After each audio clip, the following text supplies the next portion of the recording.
19-ാം നൂറ്റാണ്ടിന് ശേഷം പിന്നീട് സിജുവിൻ്റെ വളരെ കുറച്ച് പടങ്ങളെ തിയേറ്ററിൽ വന്നിട്ടുള്ളൂ.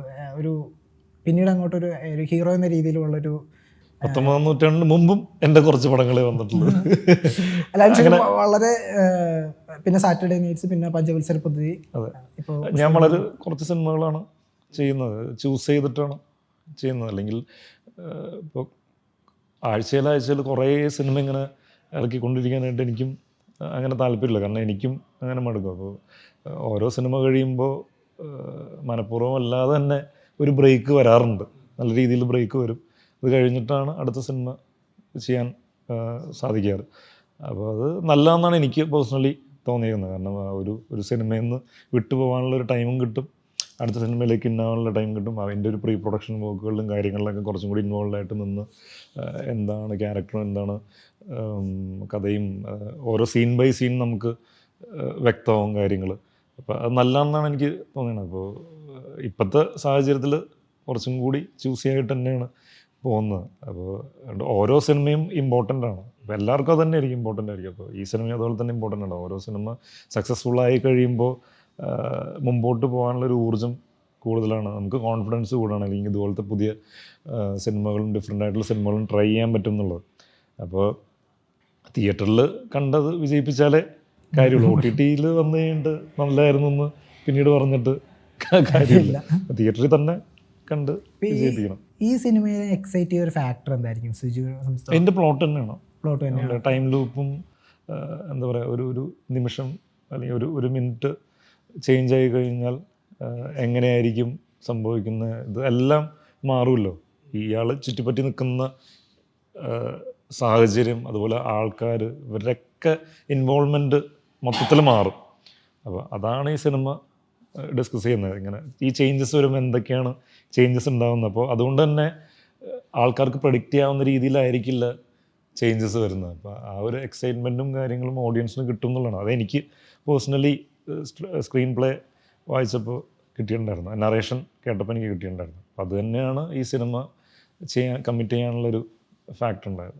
ബാലുവിനെ സംബന്ധിച്ചുള്ള ഈ ഒരു പടത്തിൽ ഏറ്റവും എക്സൈറ്റ് ചെയ്യുന്ന ഒരു കാര്യം എന്തായിരിക്കും? ഇത് തന്നെയാണ് ഞാൻ നേരത്തെ പറഞ്ഞ ഇതിൻ്റെ പ്ലോട്ട്. ഇപ്പോൾ ഈ പിന്നെ കൂടാതെ ഈ ഇങ്ങനത്തെ ഒരു സിനിമ മലയാളത്തിൽ കണ്ടിട്ടില്ല. അപ്പോൾ അങ്ങനത്തെ ഒരു സിനിമയുടെ ഭാഗമാവണമെന്ന് വലിയ ആഗ്രഹം ഉണ്ടായിരുന്നു. കാര്യം ഒരു സീക്വൻസ് തന്നെ ചിലപ്പോൾ നമ്മൾക്ക് ഒരു 3 തവണയൊക്കെ ഷൂട്ട് ചെയ്യേണ്ടി വരും, അത് പല രീതിയിൽ. അപ്പോൾ അത് 1 മിനിറ്റ് മുമ്പായിരുന്നെങ്കിൽ അത് എങ്ങനെയായിരിക്കും, അത് റിയൽ ടൈമിലാണെങ്കിൽ എന്തായിരിക്കും, 1 മിനിറ്റിന് ശേഷമാണെങ്കിൽ എന്തായിരിക്കും. അപ്പോൾ അതൊരു രസകരമായിട്ട് പരിപാടിയായിരുന്നു, ഒരു പ്രോസസ്സാണ്. അപ്പോൾ ആ പ്രോസസ്സ് എങ്ങനെയാണ് ഉണ്ടാവുക, അതെങ്ങനെയാണെന്ന് അറിയാനൊരു ആഗ്രഹം ഉണ്ടായിരുന്നു. അപ്പോൾ ഇതിനകത്ത് നമ്മളൊരു ഭാഗമാണെന്ന് ഭയങ്കര താല്പര്യം തന്നെ ഉണ്ടായിരുന്നു. കാര്യം ഇത് 3 ഈ പറഞ്ഞ 1 മിനിറ്റ് മുമ്പും ശേഷം എന്നൊക്കെ പറഞ്ഞ ഒരു പരിപാടിയാണെങ്കിലും ഒരിക്കലും നമുക്ക് ഓരോ പരിപാടി തന്നെ അങ്ങനെ തന്നെ ആവർത്തിച്ച് കഴിഞ്ഞാൽ ചിലപ്പോൾ ആളുകൾക്ക് ബോറടിക്കും. പക്ഷേ അതിനകത്ത് ചെറിയ ചെറിയ വ്യത്യാസങ്ങളുണ്ടാവും. പക്ഷെ അത് ആൾക്കാർക്ക് മനസ്സിലാവുന്ന രീതിയിലായിരിക്കണം ആ വ്യത്യാസം. പക്ഷെ വല്ലാണ്ട് ആൾക്കാരെ കൺഫ്യൂസ് ചെയ്യിക്കാനും പാടില്ല. അങ്ങനത്തെ ഒരു പെർട്ടിക്കുലർ ലൈനിൽ പോകേണ്ട ഒരു ഞാഴ്മക്കളിയാണ് പരിപാടി. അപ്പോൾ അതൊരു രസകരമായിട്ടുള്ള പരിപാടിയാണ്. അത് നമ്മളുടെ അതിന് ക്രെഡിറ്റ് കൊടുക്കണം നമ്മുടെ ഡയറക്ടറിനും അവരെ മൊത്തം ടീമിനാണ്. ഡയറക്ഷൻ മാത്രമല്ല, ഇപ്പോൾ ക്യാമറ ഡിപ്പാർട്ട്മെൻ്റ് ആണെങ്കിലും കോസ്റ്റ്യൂം ഡിപ്പാർട്ട്മെൻറ്റിലായാലും എല്ലാവർക്കും എൻ്റെ ഒരു ക്രെഡിറ്റ് കൊടുക്കേണ്ടതാണ്. മേക്കപ്പിനായാലും. കാര്യം ഇതിനും 1 മിനിറ്റ് മുമ്പ് ചിലപ്പോൾ എൻ്റെ ഡ്രസ്സിൻ്റെ രീതി വേറെ ആയിരിക്കും, എൻ്റെ ഇപ്പോൾ ഓടിക്കഴിഞ്ഞിട്ടുള്ള സ്വെറ്റിൻ്റെ പരിപാടി വേറെ ആയിരിക്കും, അല്ലെങ്കിൽ ചിലപ്പോൾ ഒരു ഇടികൊണ്ടുണ്ടാവുന്നത് കഴിഞ്ഞിട്ട്. അപ്പം എല്ലാം പക്ഷെ നമ്മൾ ഷൂട്ട് ചെയ്യുന്ന പല ഓർഡറിലും ആയിരിക്കും. പക്ഷെ ഇതെല്ലാം കണ്ടിന്യൂറ്റി പ്രോപ്പർ നോക്കി. പിന്നെ നമ്മൾ ഇപ്പോൾ സ്ട്രീറ്റിലാണ് നമ്മൾ ഷൂട്ട് ചെയ്തേക്കണത്, ഒരു കൺഫൈൻഡ് എൻവയറൺമെൻറ്റിലല്ല ഷൂട്ട് ചെയ്തേക്കണേ. അപ്പോൾ ഈ സ്ട്രീറ്റിൽ വണ്ടികൾ പുറകെ പോകുന്നുണ്ട്. അപ്പോൾ അതിൻ്റെ കണ്ടിന്യൂറ്റി അത് ഇത്തിരി കിളി പോണ കേസാണത്. പക്ഷെ അത് പബ്ലിക് സ്പേസിൽ തന്നെയാണ് ഷൂട്ട് ചെയ്യുന്നത്. നമുക്ക് ഒരിക്കലും ഇപ്പോൾ രാമോജി പോയി ഇത് ഷൂട്ട് ചെയ്യാൻ പറ്റുന്ന ഒരു ഫിനാൻഷ്യൽ പരിപാടിയിലായിരുന്നില്ല. അപ്പോൾ അതുകൊണ്ട് നമ്മൾ പ്രോപ്പർ സ്ട്രീറ്റിൽ ഇറങ്ങി ചെയ്യുക എന്നുള്ള ഒരു പരിപാടിയിലായിരുന്നു എല്ലാവരും ചെയ്തിരുന്നത്. അപ്പോൾ പക്ഷെ അത് ഇത്തിരി ഒരു ചലഞ്ചിങ് പ്രോസസ്സായിരുന്നു. പക്ഷെ അത് വളരെ ഇൻട്രസ്റ്റിംഗ് ആയിരുന്നു. അതൊരു പുതിയൊരു പരിപാടി ആയതുകൊണ്ട് എല്ലാവർക്കും ഭയങ്കര ത്രില്ലായിരുന്നു.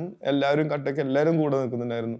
Each and every assistant directors തൊട്ട് അതിനകത്ത് വർക്ക് ചെയ്യണ എല്ലാ ചേട്ടന്മാർ വരെ, ഇപ്പോൾ നമ്മളുടെ പ്രൊഡക്ഷനിലെ ചേട്ടന്മാർ വരെയും ഈ പറഞ്ഞ ട്രാഫിക് കൺട്രോൾ ചെയ്യാനും പരിപാടിയിൽ എല്ലാത്തിനും എല്ലാവരും കൂടെ നിൽക്കുന്നുണ്ടായിരുന്നു. അപ്പോൾ അതിൻ്റെ ഒരു റിസൾട്ടാണ് നമുക്ക് കാണാൻ പറ്റുക. ഇപ്പോൾ ഉല്ലാസ് കൃഷ്ണൻ എന്ന് പറഞ്ഞ ഡയറക്ടർ ഞങ്ങൾ പ്രേക്ഷകരെ സംബന്ധിച്ചിടത്തോളം നവാഗതനായിട്ടൊരു സംവിധായകനാണ്. നിങ്ങളാണ് അദ്ദേഹത്തിൻ്റെ വർക്ക് കണ്ടിട്ടുള്ളത്. എന്താണ് അദ്ദേഹത്തെക്കുറിച്ച് ഇപ്പോൾ ഈ ഒരു മൊമെന്റിൽ പറയാൻ പറ്റുക? അല്ല, പറയാനുള്ള ഇപ്പൊ ഇത് തന്നെയായിരുന്നു കാര്യം. ഒരു അസോസിയേറ്റ് ബുദ്ധിയുള്ള ഒരാൾക്ക്, ഒരു അസോസിയേറ്റ് തലയുള്ള ഒരാൾക്ക് ഇത്രയും പരിപാടികൾ, ഇത്രയും ഷോട്ടുകൾ വരും, ഇത്രയും കണ്ടിന്യൂറ്റി പ്രശ്നങ്ങൾ വരും. അപ്പോൾ അതെല്ലാം ഒരു അസോസിയേറ്റ് തലയുള്ള ആൾക്കായിരിക്കും ഇത് ഏറ്റവും എളുപ്പത്തിൽ ഇത് സോർട്ട് ചെയ്യാൻ പറ്റുക. അപ്പോൾ അത് കാര്യമായിട്ടുള്ള ആളാണ്. ഇപ്പം നിങ്ങൾ പറയുന്നതിന് ഇപ്പം ഉല്ലാസ് കൃഷ്ണൻ അധികം സാധാരണ ആൾക്കാർക്ക് ചില അറിയാത്ത ആളായിരിക്കും, പക്ഷെ സിനിമയിൽ ഒരുപാട് കാലമായിട്ട് വർക്ക് ചെയ്യുന്ന ഒരാളാണ്. 10 വർഷത്തിന് ഒരുപാട് പേരുടെ കൂടെ അസോസിയേറ്റ് ആയിട്ട് വർക്ക് ചെയ്തിട്ടുള്ള ആളാണ്. അപ്പോൾ അതിൻ്റെ എക്സ്പീരിയൻസിൻ്റെ ഗുണം സിനിമയിലുണ്ട്.